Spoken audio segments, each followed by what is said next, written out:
Assalamualaikum warahmatullahi wabarakatuh.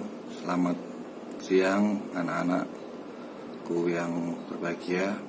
Ini saya akan memberikan sedikit materi pembelajaran tentang kedatangan penduduk Jepang, yang kedua proklamasi, dan yang ketiga soal.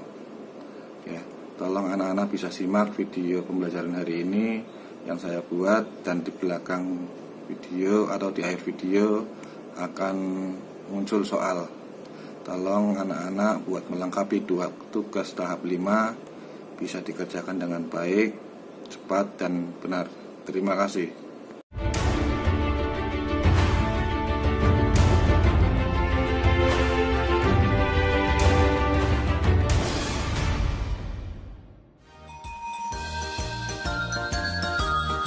Proklamasi.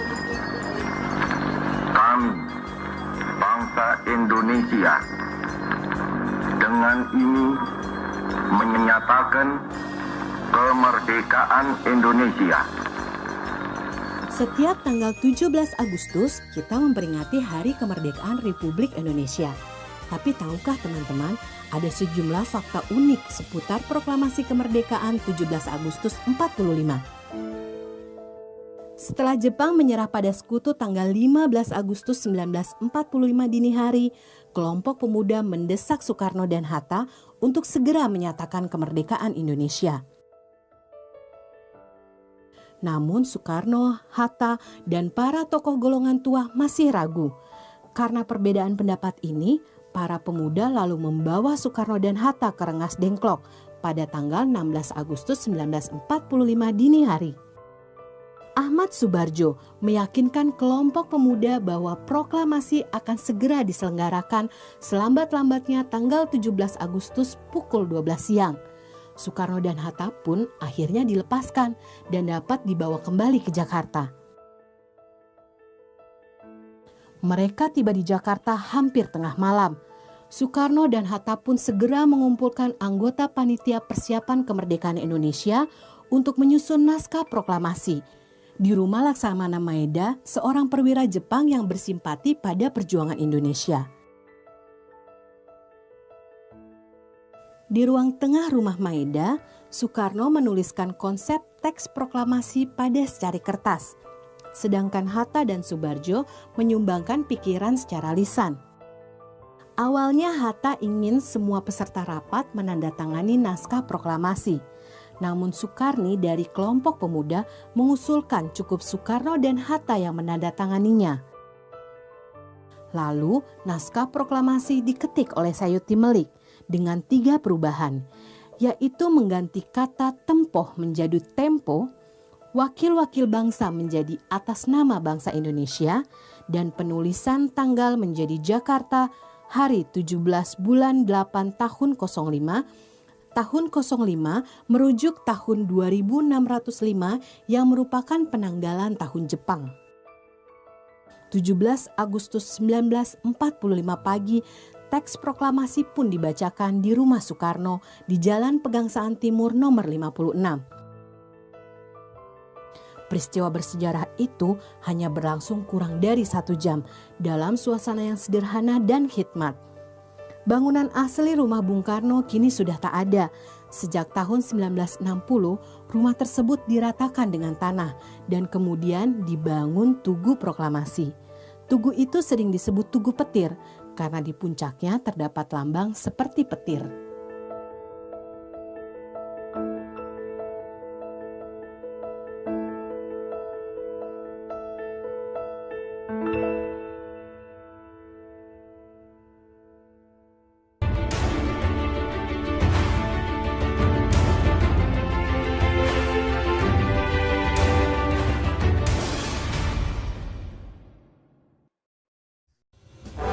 Kedatangan Jepang. Pada tahun 1939 meletus Perang Dunia Kedua.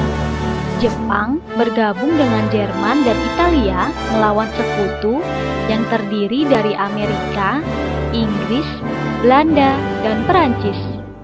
Dengan waktu singkat, Jepang menyerbu dan menduduki Filipina, Myanmar, Malaya, Singapura, dan Indonesia.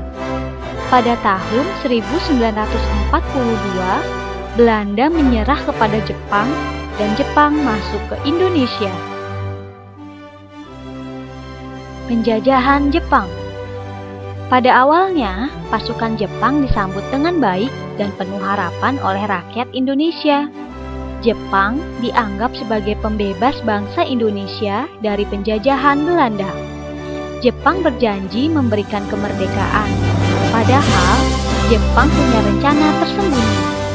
Semua kekayaan alam Indonesia diangkut ke negerinya. Jepang jauh lebih rakus dan kejam dari Belanda. Penderitaan rakyat Indonesia semakin parah.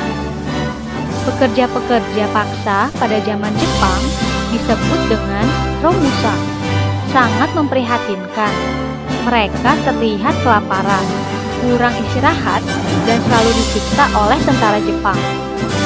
Para pekerja ini dipaksa untuk membangun sarana perang Jepang seperti jalan raya, lapangan terbang, benteng, rel kereta api, dan jembatan.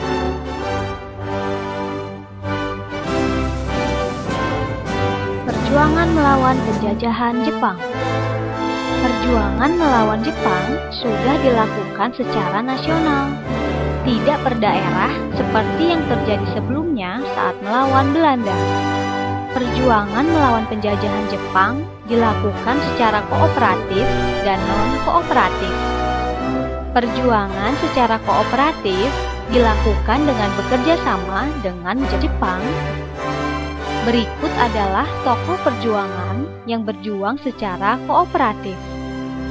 Insinyur Soekarno, Dr. Andes Muhammad Hatta, Ki Hajar Dewantara, Kiai Haji Mas Mansur. Perjuangan secara non-kooperatif dilakukan tanpa bekerja sama dengan Jepang. Berikut adalah beberapa tokoh perjuangan non-kooperatif. Soekarni, Khairul Saleh, Sultan Syahrir, Amir Syarifuddin. Assalamualaikum.